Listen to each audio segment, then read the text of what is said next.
अस्तित्व को विलय करना ही शरणागति है। जब अपने को आदमी भूल जाए, परमात्मा की इच्छा में अपनी इच्छा मिलाने लगे, संभवतः एक दिन आपको उस संत की बात मैंने सुनाई होगी, 14 दिन से स्मरण भी नहीं रहता है, और पहले भी कई बार मैं यहाँ आ चुका हूँ, कि जब वो सरिता में बैठकर पाठ कर रहा था, लोग बहुत सारे बैठे हुए थे, आंधी आ गई, पानी उछल उछल कर नदी में गिरने लगा। उस साधु ने कमंडल उठाया और नदी का जल उठा उठा के नाव में डालने लगा। यदि आपने सुना होगा तो इसकी पुनरावृत्ति हो जाएगी। जब वो पानी डालने लगा तो उसने पूछा कि ये क्या कर रहे हैं आप महाराज, नाव तो डूब रही है। उसने पानी और जल्दी जल्दी नाव में डालना प्रारंभ किया। लोगों ने कहा, बाबा तुम्हारे घर परिवार नहीं है, हमारे तो बाल बच्चे हैं, जरा रुक जाओ। लेकिन वो माना नहीं, बारंबार पानी डालता जा रहा है। इतने थोड़ी देर के बाद आंधी रुकी, नाव मंथर गति से चलने लगी, वातावरण सौम्य हो गया। कमंडल उठा उठा के नाव का पानी नदी में डालने लगा।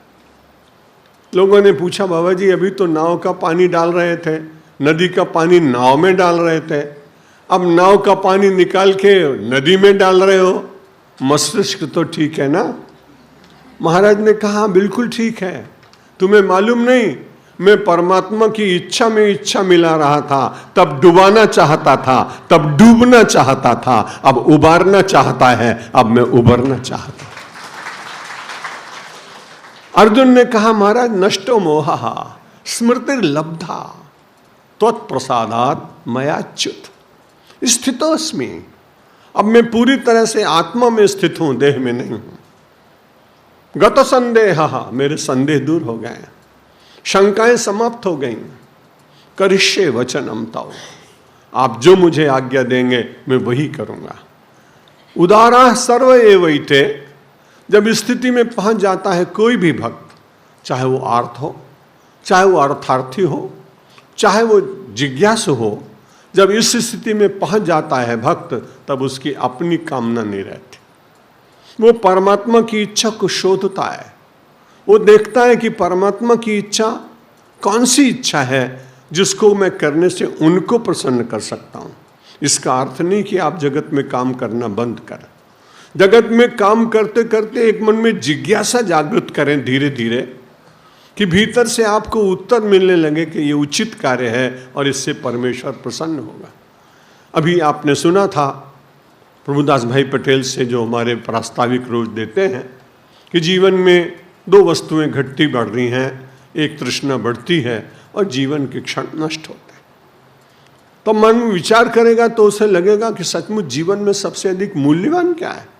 आयुषः क्षण एकोपि न लभ्य स्वर्ण कोटि भी सचेन निरर्थकम नीतः कानो हानिस्ततो धिकः।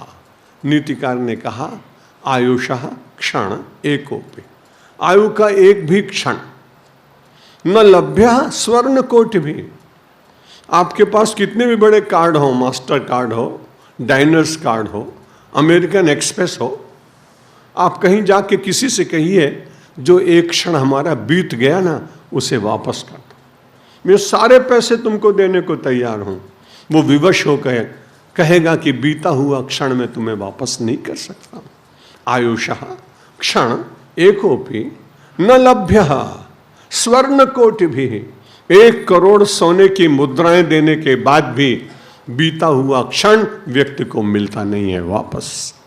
इसलिए कितना मूल्यवान क्षण है, विचार करने की बात।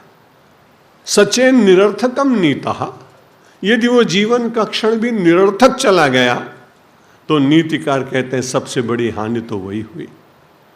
व्यापार में हानि हुई हम देख लेते हैं, शरीर में क्षति हुई हम देख लेते हैं, परिवार में वियोग हुआ हम देख लेते हैं, शेयर मार्केट गिर गया ये हम देख लेते हैं, लेकिन जीवन के क्षण चले गए ये हम कहाँ देखते हैं।